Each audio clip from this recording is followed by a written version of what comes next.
Algo importante a ser dito é que nós evangélicos existe uma propriedade no Novo Testamento a respeito assim do Velho Testamento.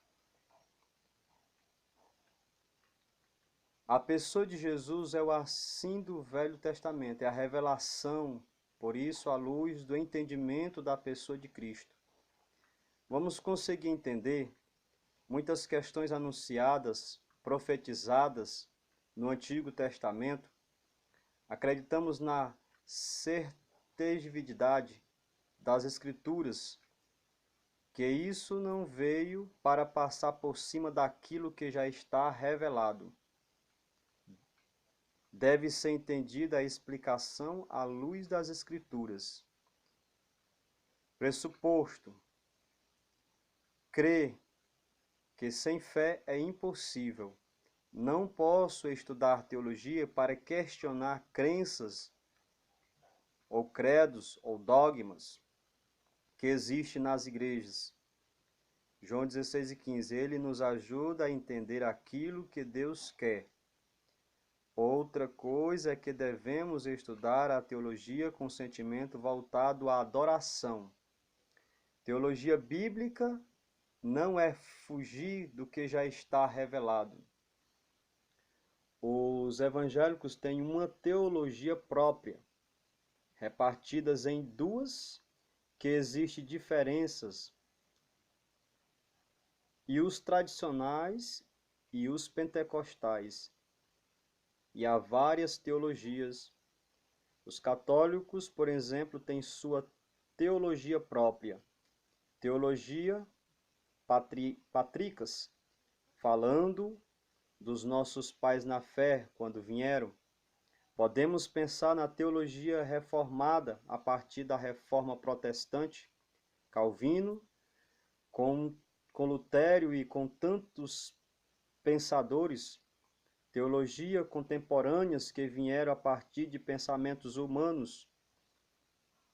Mas o ponto de vista da teologia é a predeterminação. Se pensarmos na teologia calvinista, iremos falar daquilo que João Calvino reformou ou pensou sobre um determinado assunto, ou aqueles que pensam no ponto de vista da esperança da Igreja Católica. Qual seja, vou ter que trazer os dogmas aos ensinamentos que os papas trouxeram. Podemos pensar em uma teologia com ênfase específica.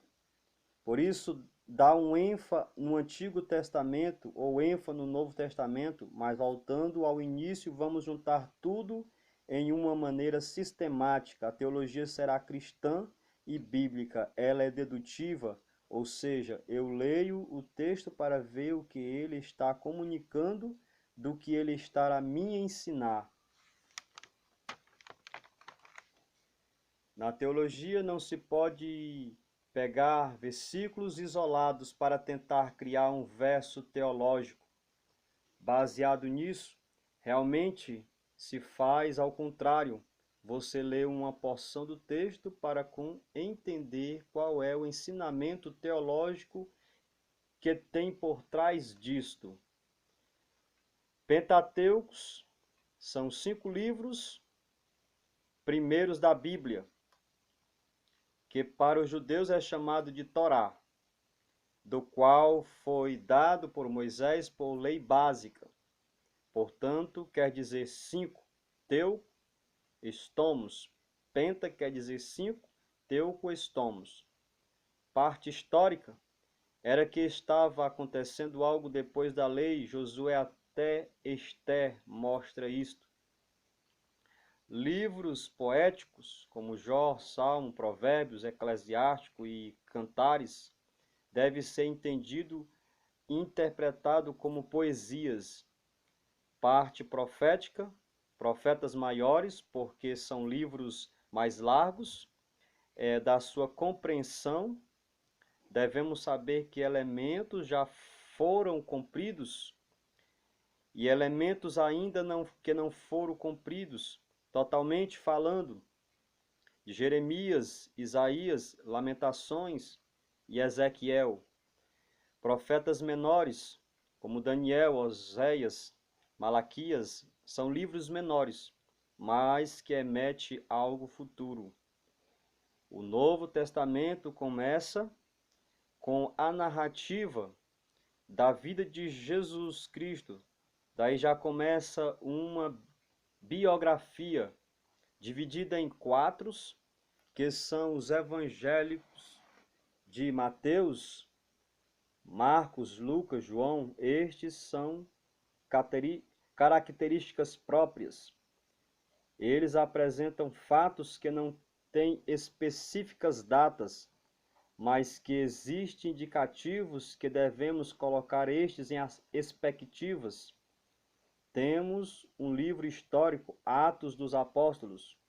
Temos uma coleção de cartas e epístolas, começando com Romano, indo até Filemão, que são atribuídas ao apóstolo Paulo. Depois temos as epístolas chamadas gerais, que vai de Hebreus até Judas. E por fim, Apocalipse, o livro das revelações, porque o que é necessário esta compreensão é porque temos que entender que não podemos pegar estes textos, que é poético, e ter uma linguagem alegórica e tentar criar uma história ou teologia em cima daquilo. Pelo contrário, preciso entender que existe uma história por trás. Quando viemos a uma teologia, viemos para aprender a respeito de Deus, do que Ele é, o que Ele deseja ao ser humano, do que há de acontecer no futuro. Este foi o primeiro a ser questionado. Bibliologia. Bibliologia é um estudo das escrituras sagradas da Bíblia, dividida em duas partes, e para isso devemos entender a autoridade da Bíblia.